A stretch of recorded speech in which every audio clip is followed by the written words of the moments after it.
Bom dia, bom dia. Tem alguém aí já comigo?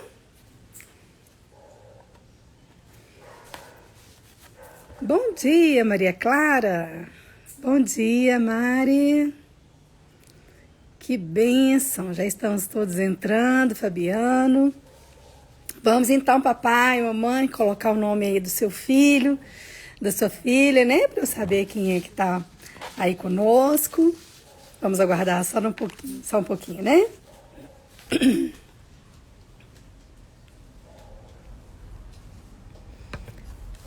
Bom dia, que bênção.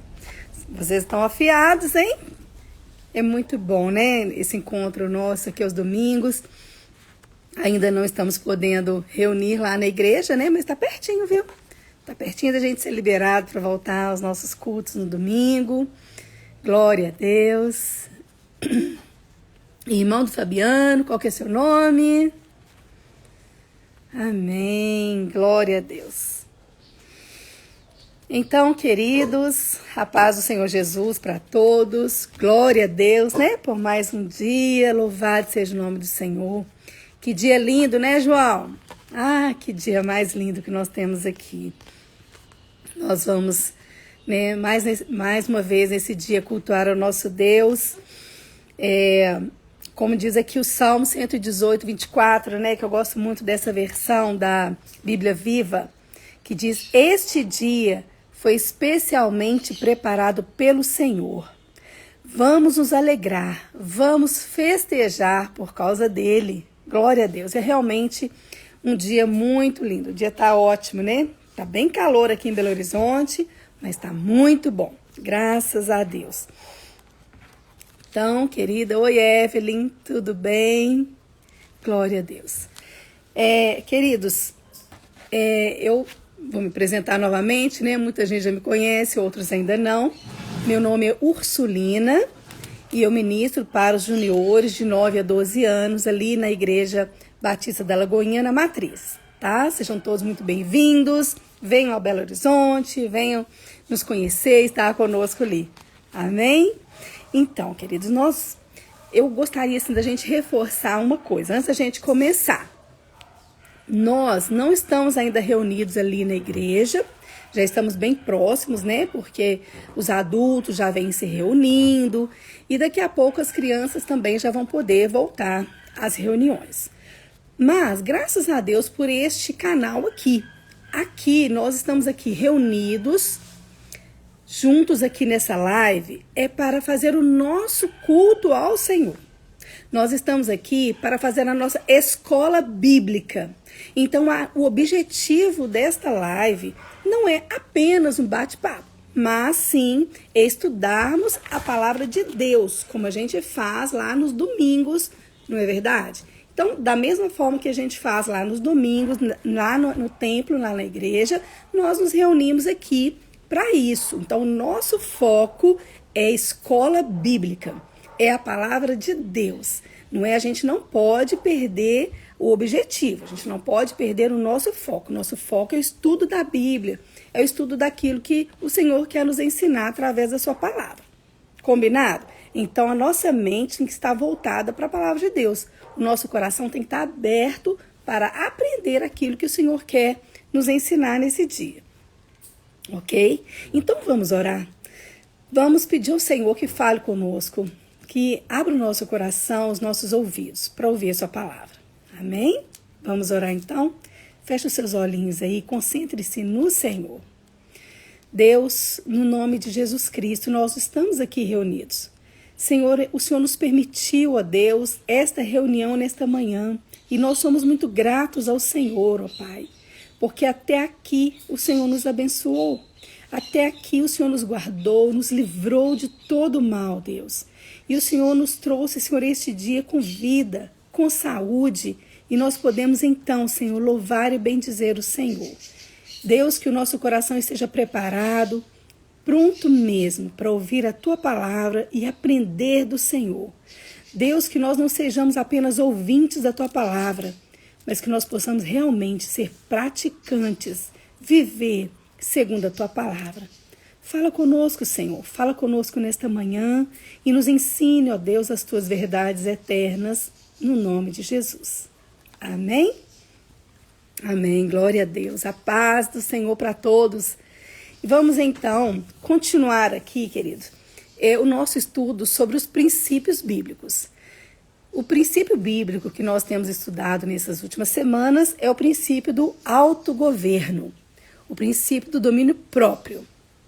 Olha que delícia, hein, Sofia? Vai ganhar um par de patins, ai que delícia. Eu não ando de patins nem se me pagar, porque eu tenho medo de cair, mas vocês têm muito equilíbrio, né?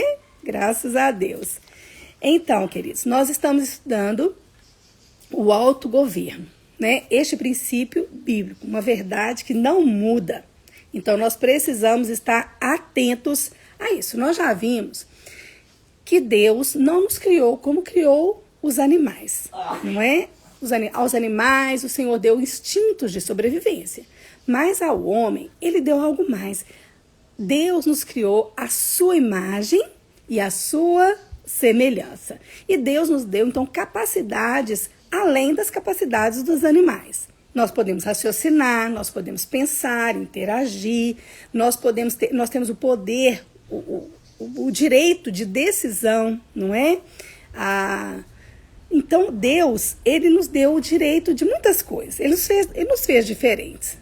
E uma coisa que Deus nos deu a mais são as nossas emoções. Então, hoje, nós vamos estudar o autogoverno das emoções, ok? Todo mundo ligadinho, com foco em aprender sobre o autogoverno, sobre as emoções. Tá bom, mas o que é uma emoção? Eu gosto muito, sabe, de estudar a etimologia das palavras. O que é etimologia?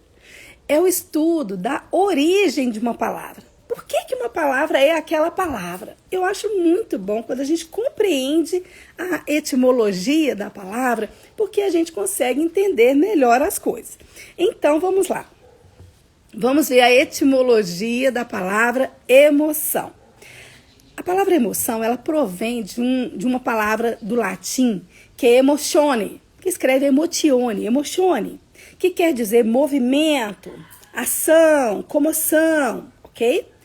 Então, emoção, ela deriva de duas palavras. Ela provém de emotione e ela deriva de duas palavras também em latim. Uma delas é ex. Ex quer dizer fora, para fora. Por exemplo, um ex-futebol. A gente diz, fulano de tal é ex-jogador do time X. O que a gente quis dizer com isso? Ele já foi jogador, agora ele é ex-jogador. Ele não é mais jogador, ele saiu fora. Então, emotione, a emoção vem junta o ex, que é o fora, e motion, que é esse movimento. Então, nós podemos entender que emoção, que vem de ex e de motion, significa uma coisa que sai. Algo que a gente coloca para fora. Então, a emoção a etimologia quer dizer isso. Uma coisa, um movimento para fora, ok? Então, tá. Então, nós podemos entender que a emoção, né, é isso aí. É o que a gente coloca para fora. É a nossa forma de interagir com as pessoas, com as situações, com o ambiente. É a nossa emoção. Gente, desculpa, mas meu telefone tocou, balançou tudo aqui, desliguei. Então, vamos voltar. Então, a emoção é aquilo que a gente coloca para fora, a forma que a gente realmente interage. Olha, gente, segundo os estudiosos, os psicólogos, psiquiatras, os psicanalistas, eles dizem que identificaram 27 tipos de emoção no ser humano. Ó, como diz Roberto Carlos, né? São tantas emoções. Verdade. São muitas emoções. 27. Vou aqui falar rapidinho o que eu andei pesquisando. Eles dizem que nós temos 27 tipos de emoções. Ó. Admiração, adoração, apreciação estética, achar bonito, feio, né? Diversão, ansiedade, temor, estranheza, tédio, calma, confusão, desejo, nojo, dor empática, encantamento, inveja, excitação, medo, horror, interesse, alegria, nostalgia, romance, tristeza, satisfação, desejo sexual, empatia e triunfo. Então, gente, são muitas emoções. Nós precisamos, então, ter o controle disso. É muita coisa. Nós não podemos sair por aí expressando a nossa emoção do jeito que a gente quiser, falando o que a gente quiser, e ninguém tem nada com isso. Não é assim. Nós temos muitas emoções e nós precisamos, então, ter o controle disso tudo. A gente precisa, sabe por quê?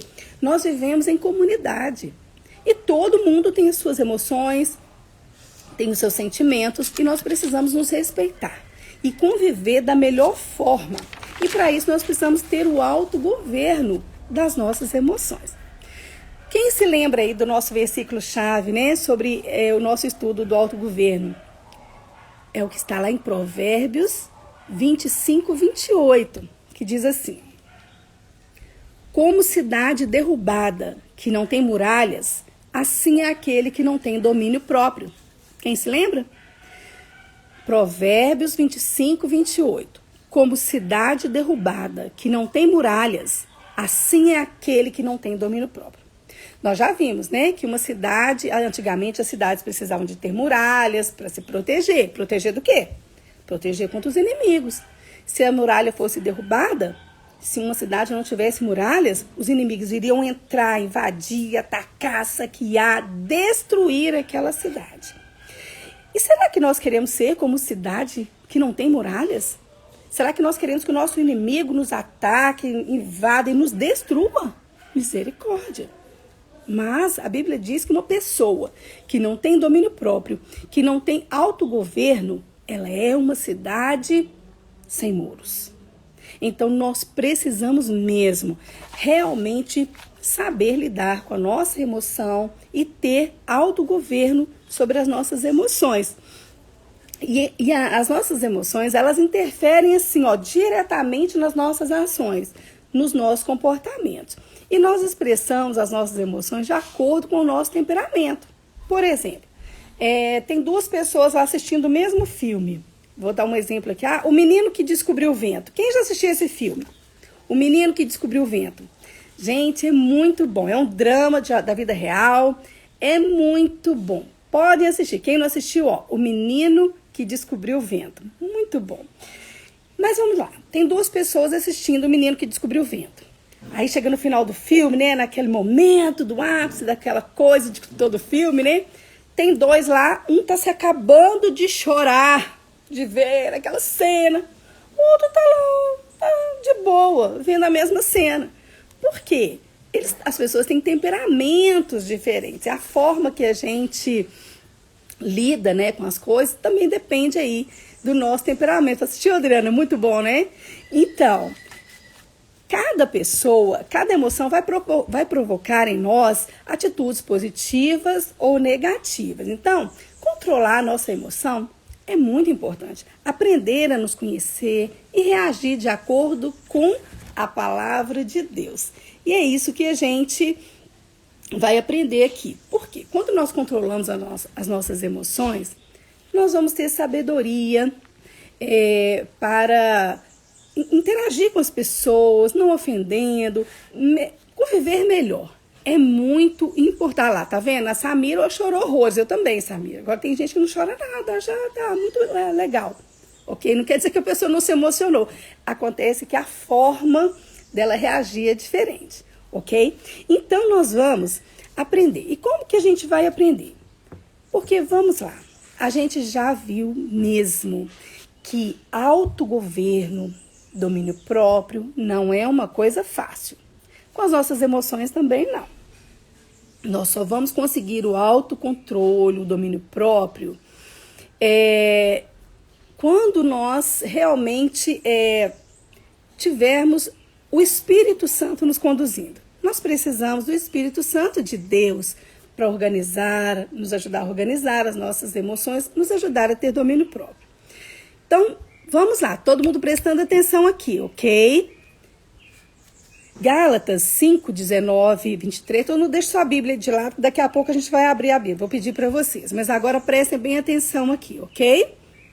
Gálatas 5, 19 e 23 diz assim: ora, as obras da carne são manifestas: imoralidade sexual, impureza e libertinagem, idolatria e feitiçarias, ódio, discórdia, ciúmes, ira, egoísmo, dissensões, facções e inveja, embriaguez, orgias e coisas semelhantes. Eu os advirto que, como antes já os adverti, que os que praticam essas coisas não herdarão o reino de Deus. Mas o fruto do Espírito é amor, alegria, paz, paciência, amabilidade, bondade, fidelidade, mansidão e domínio próprio. Contra essas coisas não há lei. Então, como vimos, os estudiosos, dizem que identificaram 27 tipos de emoção. Mas hoje nós vamos ficar com 4 emoções, com 4 tipos de emoções. Todo mundo fica bem ligadinho aí para a gente poder aprender sobre essas 4 emoções que realmente nós temos com mais frequência, ok? Hoje nós vamos ver sobre a vergonha, a tristeza, raiva e medo. Vamos prestar atenção? Vamos começar? Então vamos lá. Primeiro que a gente vai ver vai ser a vergonha. Então agora todo mundo pegando a Bíblia aí, ok? Pega a sua Bíblia. Nós vamos abrir no primeiro livro da Bíblia, que é o Gênesis. Ok? Muito fácil, de achar, pelo amor de Deus. Abre aí o primeiro livro e nós vamos ver então sobre vergonha. Abre aí sua Bíblia, eu estou te esperando, hein? Gênesis, do capítulo 2 e 3, vai contar aí sobre a história de Adão e Eva, a criação do homem, da mulher e também na entrada do pecado. Mas, abre aí sua Bíblia. Gênesis 2, 25. Procura aí Gênesis, capítulo 2, versículo 25. Põe o dedo aí. Olha só o que está escrito. Gênesis 2, 25. E ambos estavam nus, o homem e a sua mulher, e não se envergonhavam. Agora vamos lá para o Gênesis 3, próximo capítulo, versículos 9 e 10. Lemos o 2, 25, agora vamos ler os versículos 9 e 10 do capítulo 3. E chamou o Senhor Deus a Adão e disse-lhe: onde estás? E ele disse: ouvi a tua voz soar no jardim e temi, porque estava nu e escondi-me. Olha só, Adão e Eva, eles foram o primeiro casal, que Deus criou e tal, e a Bíblia nos conta que eles estavam muito tranquilos ali no jardim, não se envergonhavam. Mas, de repente, eles passaram a ficar com vergonha. Por quê? Por que mudou de não ter vergonha para ter agora vergonha? A Bíblia diz que eles tiveram vergonha somente depois que Satanás, o inimigo de Deus, usando ali a serpente, enganou Eva, e ela comeu do fruto proibido e deu a seu esposo Adão, e aí entrou o pecado no mundo. Quando Adão e Eva pecaram, o que aconteceu? Eles sentiram vergonha, envergonhados e humilhados. Então antes estava tudo de boa, mas quando pecaram, aí sim, eles se envergonharam. Entrou a vergonha também. Eles estavam tão bem com Deus, eram visitados pelo Senhor e de repente eles desobedeceram uma única ordem, um único não que Deus deu para eles. Eles podiam comer de todas as árvores, menos da árvore do conhecimento do bem e do mal. Veja bem que não era maçã, como o povo diz, comeu maçã, não tinha nada a ver com maçã. Era o fruto daquela árvore, que era a árvore do conhecimento do bem e do mal. Então, nós vemos aqui que antes disso estava muito bom, mas depois eles se sentiram tão humilhados. Puxa vida, nós não fomos capazes de obedecer um não só. A gente podia comer de tudo, ai que vergonha. Eles se sentiram humilhados, eles se sentiram muito envergonhados. Então, esse sentimento é muito ruim, a vergonha, é um sentimento de humilhação, um sentimento de desonra. A pessoa está envergonhada. Então é muito ruim, a vergonha ela vem de situações ruins, de situações desconfortáveis. Mas, queridos, Deus ele nos ajuda a lidar com a nossa vergonha. Veja bem, a Bíblia conta que quando Adão e Eva pecou, eles ficaram envergonhados e eles se esconderam e eles viram que eles estavam nus e eles foram pegar folhas de parreiras, como diz a palavra, para se cobrir. Ou seja, o homem mesmo, nós não somos capazes de fazer aquilo que realmente é necessário para cobrir o nosso pecado. Deus é que nos abençoa, é que nos perdoa e Deus é que nos ajuda a vencer essa vergonha. A Bíblia diz assim, lá em Gênesis 3:21, o Senhor Deus fez roupas de peles para eles e com elas vestiu Adão e a sua mulher Eva. Que interessante.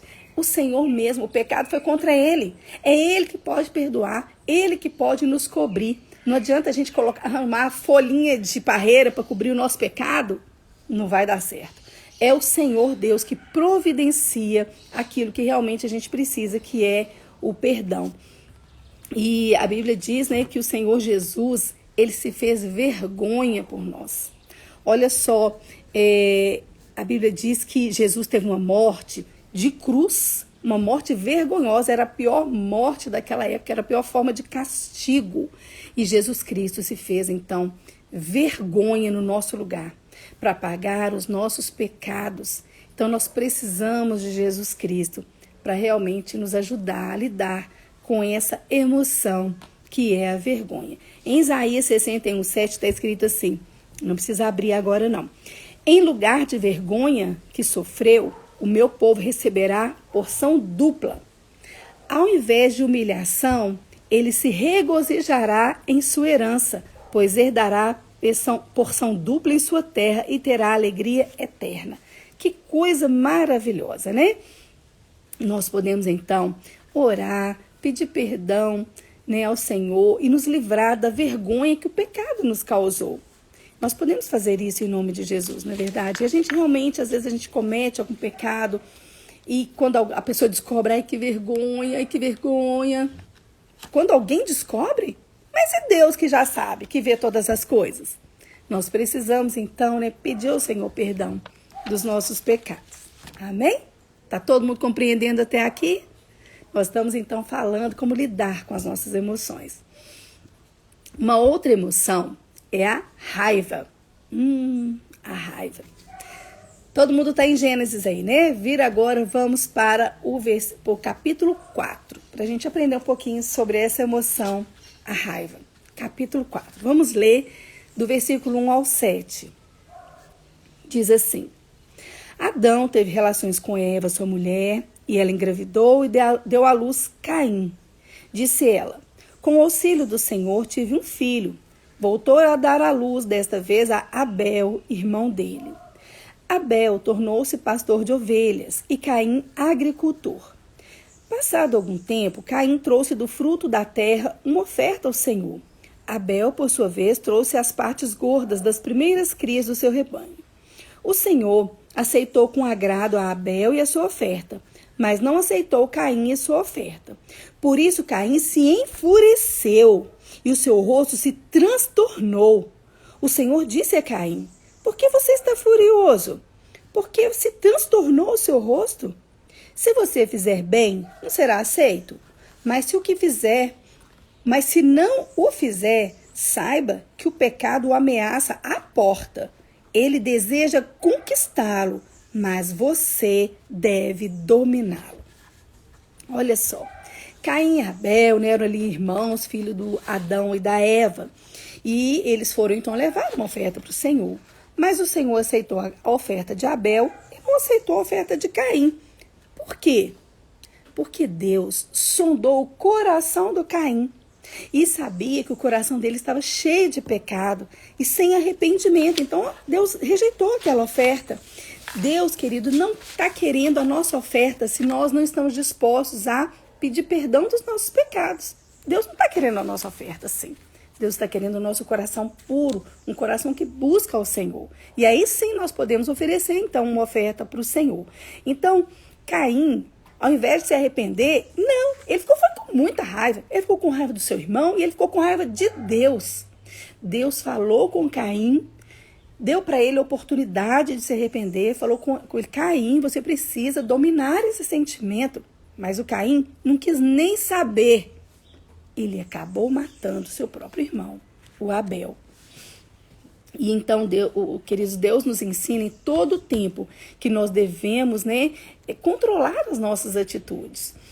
E a raiva é uma emoção terrível, que ela tira a nossa paz, ela provoca uma desinquietação, um descontrole, nós ficamos, nos faz tomar atitudes que às vezes nós nem queremos e que tem consequências muito sérias. Olha só, nós vemos todos os dias aí nos noticiários da televisão as pessoas brigando, as pessoas matando um ao outro por causa de uma briga de trânsito. Um lugar na fila, uma máscara que não colocou. Meu Deus, o que está acontecendo? Sabe o que é isso? Uma raiva, quando a gente não tem controle dessa emoção, da raiva, a raiva ela se transforma em ódio. E o ódio é pecado. Ele nos afasta de Deus. O pecado é aquilo que nos afasta de Deus. Então nós precisamos controlar a raiva. A raiva é uma emoção. Todo mundo vai ter, querido. Não adianta. A raiva, todo mundo vai ter. Uma hora ou outra você fica com raiva de alguma coisa, de uma pessoa, de uma atitude da pessoa. Mas nós precisamos controlar esta emoção. Veja como que é importante o autocontrole das emoções. A Bíblia diz que nós devemos ter um coração manso e tranquilo. Olha só, em Mateus 11:29 diz assim, Jesus nos ensinando: tomem sobre vocês o meu jugo e aprendam de mim, pois sou manso e humilde de coração, e vocês encontrarão descanso para as suas almas. Tudo que o homem quer é ter paz. As pessoas querem ter paz, precisam de ter paz, tranquilidade, viver bem. E para isso nós vamos ter que aprender com Jesus. Jesus disse: eu sou manso e humilde de coração. Aprendam comigo. Nós viemos então para aprender com o Senhor. E a raiva, nós podemos sentir raiva. É uma emoção. O que a gente vai fazer? É uma emoção. O que a gente vai fazer? Controlar essa emoção. Em Efésios 4:26 nos ensina bem como nós vamos controlar a raiva. Sabe como? Olha lá, fala assim: quando vocês ficarem irados, quando quer dizer que vai acontecer. Quando vocês ficarem irados, não pequem, apaziguem a ira antes que o sol se ponha. Então quer dizer que a gente não vai ficar alimentando a raiva. Ai, que raiva, na hora que eu encontrar, eu vou fazer isso, eu vou fazer aquilo, ficar alimentando a raiva. Não, a Bíblia diz que é pra gente controlar, irar e não pecar. Não tomar atitude segundo aquele sentimento, segundo aquela emoção da raiva. Então nós vamos controlar. Aqui fala assim, apaziguem a ira antes que o sol se ponha. Quer dizer, para você ficar alimentando dias e dias aquela raiva de determinada situação. Na verdade, isso faz tão mal para nós. Faz mal para nós. Às vezes uma pessoa às vezes nos ofendeu, ela nem tá lembrando de nós. Nem tá aí, já esqueceu. E aí a pessoa tá ali, remoendo aquela raiva, transformando aquilo em ódio. Querido, isso faz mal para você. O outro nem tá lembrando que você existe. Então, vamos deixar a ira, vamos deixar a raiva, vamos dizer para o Senhor, contar para o Senhor, porque é Ele que vai resolver a situação, não é a gente, tá certo? Vamos procurar aprender com o Senhor, a ter um coração manso e humilde, amém? Nosso próximo sentimento, nossa próxima emoção aqui é a tristeza. Então vamos procurar na Bíblia aí o primeiro livro de Reis, tá mais para frente de Gênesis um pouquinho? Procurei, 1 Reis, nós vamos achar o capítulo 19. Procura enquanto eu tomo água.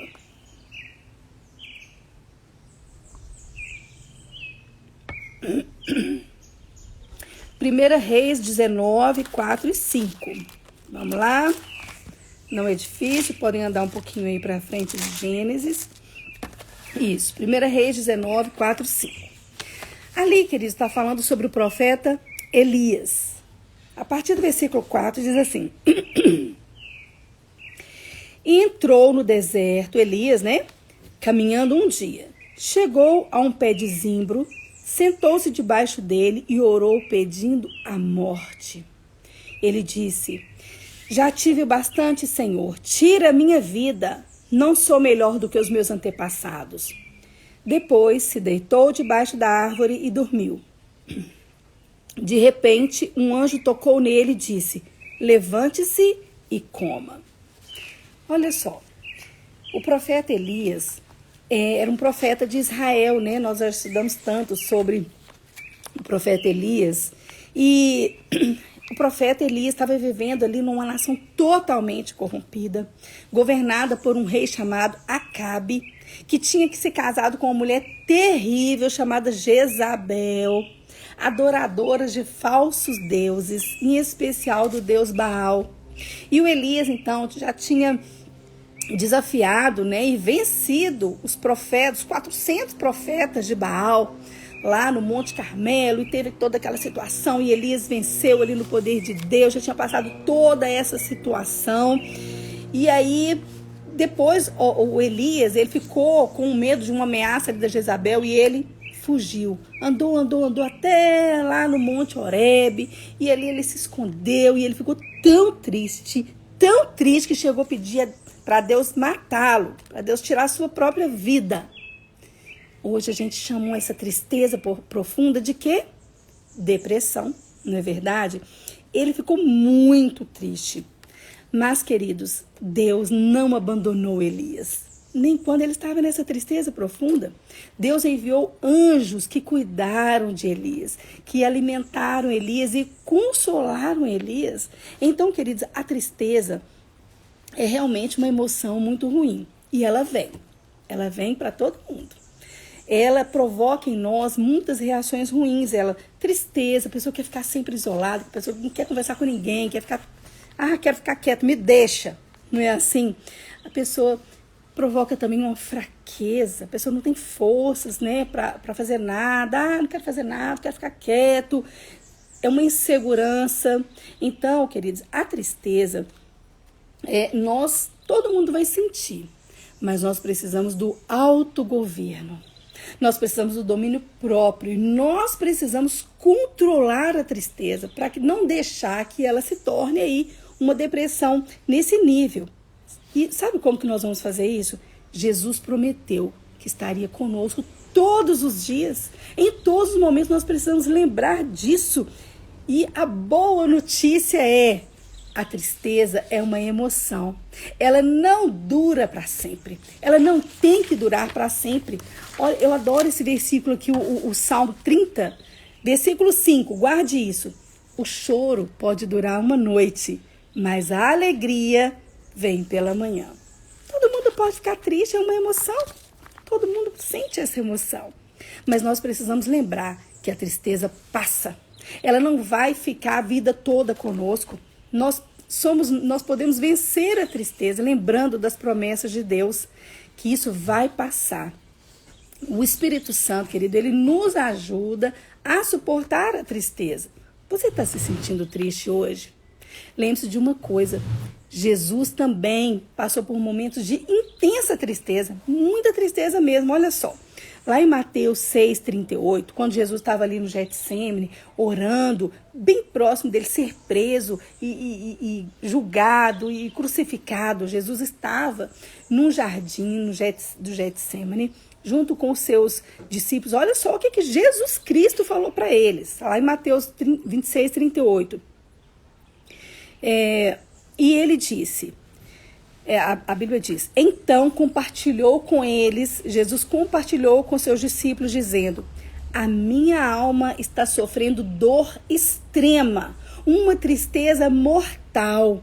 Permanecei aqui e vigiai comigo, vigiai junto a mim. Jesus Cristo, querido, ele sentiu uma tristeza, essa tristeza aí, uma dor, uma depressão tão grande, uma angústia tão grande. E o que ele fez? Vigiai comigo, orai comigo. Ele buscou a Deus. Então Jesus Cristo, ele entende você. Se você está sentindo aí uma tristeza tão grande nesse dia, saiba de uma coisa: Jesus Cristo, ele te entende. Jesus passou por todas as emoções aqui como homem, justamente para nos ajudar, para ter como nos ajudar, nos compreende, o Senhor nos compreende, Ele nos ajuda. Ele prometeu transformar a nossa tristeza em alegria. E o Senhor Jesus, tudo que Ele promete, Ele cumpre. Vamos crer nisso?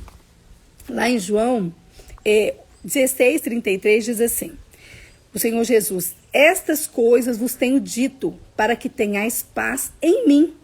No mundo passais por aflições, mas tende bom ânimo. Eu venci o mundo. Nós podemos ter bom ânimo. Nós podemos nos alegrar, porque a nossa alegria ela não depende do mundo. É Jesus, ele fala, tende bom ânimo em mim. Eu venci o mundo. Olha que maravilha a gente poder crer nisso. Nós podemos esperar em Jesus Cristo. Ele venceu. Nós não temos que, mas eu não estou sentindo. Não, calma, vai passar, aguarde em Deus. Ele, Jesus Cristo, ele venceu o mundo, ele venceu tudo para nos trazer paz, vitória, alegria. Amém? Seja forte, querido. A tristeza, ela é algo que nos enfraquece. E a alegria é algo que nos fortalece. Em Neemias 8:10 está escrito assim, disse-lhes mais, ide, comeis gorduras e bebeis doçuras, e enviais porções aos que nada têm preparado para si, porque este dia é consagrado a nosso Senhor. Portanto, não vos entristeçais, porque a alegria do Senhor é a nossa força. Então, alegre o seu coração. Você tem motivo para estar alegre? Mas eu não tenho motivo. Tem sim. Jesus Cristo é o motivo da nossa alegria. Ele venceu o mundo. Nós estamos aqui não é para aprender a palavra de Deus e não é só para ficar ouvindo, não. É para praticar. Então, levante a sua cabeça, jogue essa tristeza aí fora, domine essa tristeza e fique bem lembrando das promessas do Senhor. A alegria do Senhor é a minha força. O Senhor Jesus diz para eu ter bom ânimo, para eu ter felicidade, para eu ser alegre, porque Ele venceu o mundo. Não sou eu que tenho que vencer o mundo. Jesus já venceu por mim. Amém? Então, vamos nos alegrar nesse dia. E por fim, aqui nossa última emoção, nós vamos agora falar sobre o medo. Medo. Vamos abrir lá em Mateus. Agora nós vamos lá para o Novo Testamento, o primeiro evangelho, de Mateus 14. Todo mundo achando aí? Mateus 14. Podem achar aí que eu estou esperando você, tá? Mateus, primeiro livro do Novo Testamento, o primeiro evangelho, Mateus, capítulo 14. Procura aí.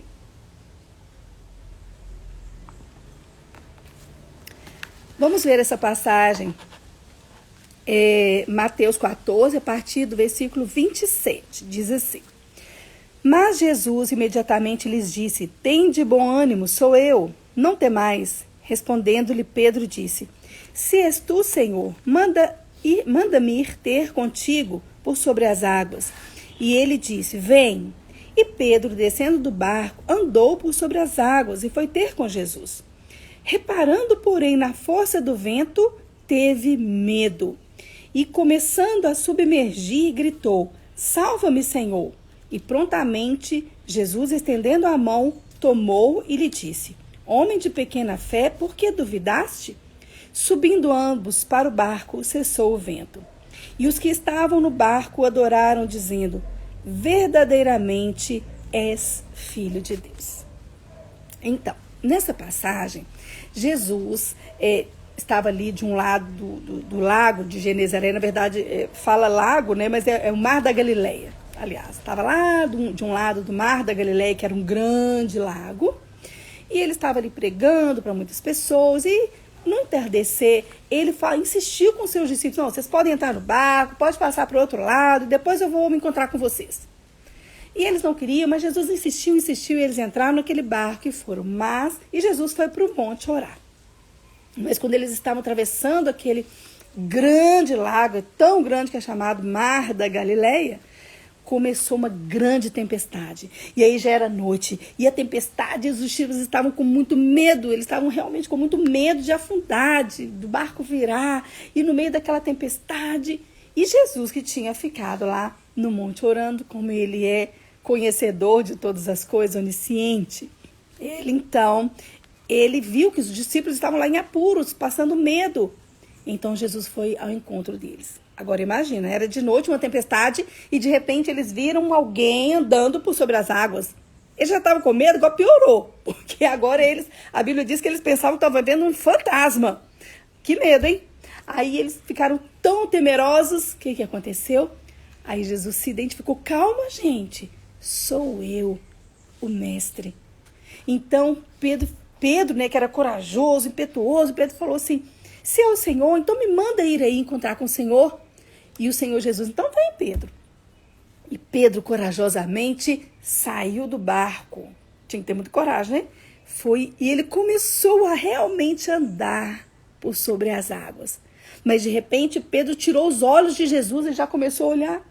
Ai, eu estou em cima da água. Ai, meu Deus, olha a onda, olha a chuva, não sei o quê. Quando Pedro tirou os olhos de Jesus, a Bíblia diz que ele teve medo e começou a afundar. Veja bem, olha aqui o ponto que levou Pedro ao medo. Ele tirou os olhos de Jesus. Então nós precisamos não tirar os olhos de Jesus. O medo é uma coisa muito ruim. Eu já contei para vocês que eu fui uma criança medrosa. Mas eu aprendi então a confiar no Senhor, a ter bom ânimo, não é verdade? Então, como que a gente vai lidar com essa emoção aí, com o medo? Nós não podemos deixar que o medo nos domine. Sabe por quê? O medo é algo que nos paralisa. O medo, ele não deixa a gente avançar. Que medo, você não faz mais nada. Você fica gelado, congelado, tô com medo. Não é verdade? Então nós precisamos aprender o autocontrole sobre o medo. Nós precisamos não deixar que o medo nos paralise, ok? Nós temos que dominar, ter domínio próprio sobre o medo. Vamos lembrar uma coisa? O medo é uma emoção. Quem tem que dominar o medo? Quem tem que dominar aí? O medo ou eu? Eu preciso de ter o autocontrole, dominar aí esse medo. O que tem deixado você com medo nesses dias? O escuro? O coronavírus? O medo de as aulas não voltar? São tantas coisas, o medo de não ter dinheiro para pagar as coisas, para comprar comida. Nós temos duas opções, queridos, diante do medo. Nós podemos deixar que ele nos domine ou nós podemos entregar o medo para Deus. Quando nós entregamos o medo para Deus, nós podemos, então, ter certeza da vitória. Quando você sentir medo, eu quero que você lembre de uma coisa. Deus é maior que o seu medo. O medo é uma emoção, nós vamos sentir medo de alguma coisa na nossa vida, mas nós precisamos lembrar, Deus é maior do que o medo e nós precisamos confiar no Senhor. O Salmo 56:3 diz assim, olha só, guarda esse Salmo 56, versículo 3. Mas eu, quando estiver com medo, confiarei no Senhor. Então nós precisamos lembrar disso. Mas eu, quando estiver com medo, quando quer dizer que vai acontecer? Mas o que eu vou fazer? Confiarei no Senhor. Confiarei em Ti, Senhor. Amém? Então nós vamos orar mesmo. Nós vamos pedir que o Espírito Santo de Deus gere em nós esse fruto aí que é o domínio próprio. O autogoverno das nossas emoções. Como que a gente vai fazer isso? Olha só. Filipenses 4:8 diz assim, finalmente, irmãos, tudo que for verdadeiro, tudo que for nobre, tudo que for correto, tudo que for puro, tudo que for amável, tudo que for de boa fama, se houver algo excelente e digno de louvor, pensem nessas coisas. Esse é o segredo. É manter a nossa mente focada em coisas boas, em coisas realmente dignas de louvor, as coisas que agradam ao Senhor na palavra de Deus. É assim, mantendo a nossa mente pura, buscando a palavra do Senhor, não enchendo a nossa mente de bobagens. Assim nós vamos vencer, nós vamos ter controle das nossas emoções. Nós somos seres criados com emoções, mas nós não precisamos ser dominados por elas, pelo contrário. Nós precisamos dominar as nossas emoções através do domínio próprio, do autocontrole. Mas nós só vamos conseguir fazer isso quando o Espírito Santo de Deus habitar em nós. E como que o Espírito Santo de Deus vai habitar em nós? quando nós pedimos Jesus Cristo para ser o nosso Senhor e o nosso Salvador. Será que você já fez isso? Você já pediu Jesus Cristo para realmente entrar no seu coração, para ser o Senhor e Salvador da sua vida? Em Apocalipse 3:20 diz: eis que estou à porta e bato. Se alguém ouvir a minha voz e abrir a porta do coração, eu entrarei e farei nele morada. Cearei com ele e ele comigo. Então vamos orar nesse momento. Vamos pedir ao Senhor Jesus para entrar no nosso coração, para ser o nosso Senhor e o nosso Salvador. Feche os seus olhos, põe a mão assim bem apertada no seu coração, sinta, ouça o Senhor falar com você. Vamos orar? Senhor Deus, nesta manhã, nós ouvimos tanto da Tua palavra, Senhor. Mas, ó Deus, nós precisamos que o Senhor Jesus Cristo entre no nosso coração. E nesta hora nós abrimos a porta do nosso coração e te pedimos: Jesus Cristo, entra, governa nossas emoções, governa a nossa vida. Salva-nos, ó Deus. Escreve o nosso nome no livro da vida e que nós possamos viver segundo a Tua palavra, no nome de Jesus Cristo. Amém. Amém? Queridos, foi um prazer, viu, estar aqui com vocês. Meditem na palavra do Senhor. Nós, sempre enviamos para vocês aí, através das redes sociais, a meditação da semana, os devocionais. Não perca seu tempo, para um pouquinho todos os dias. Medite na palavra do Senhor, converse com Deus, ouça Deus falar com você, estude a Bíblia. A gente precisa realmente viver segundo a palavra do Senhor. Os tempos são difíceis, mas é nesse tempo que o Senhor nos deu a vida. É nesse tempo que nós seremos vitoriosos segundo a palavra do Senhor. Então, que vocês tenham um excelente dia, um dia lindo, abençoado, um dia de alegria, de estar em família, de comer uma comida gostosa, de visitar, às vezes, alguém. A gente não está podendo muito visitar, mas se puder, manda um vídeo, manda um áudio, liga para a pessoa, diz que você ama. Amém? E vamos viver com as nossas emoções controladas, segundo a palavra do Senhor. Fiquem com Deus, um grande beijo e até mais, viu? Fiquem com Deus.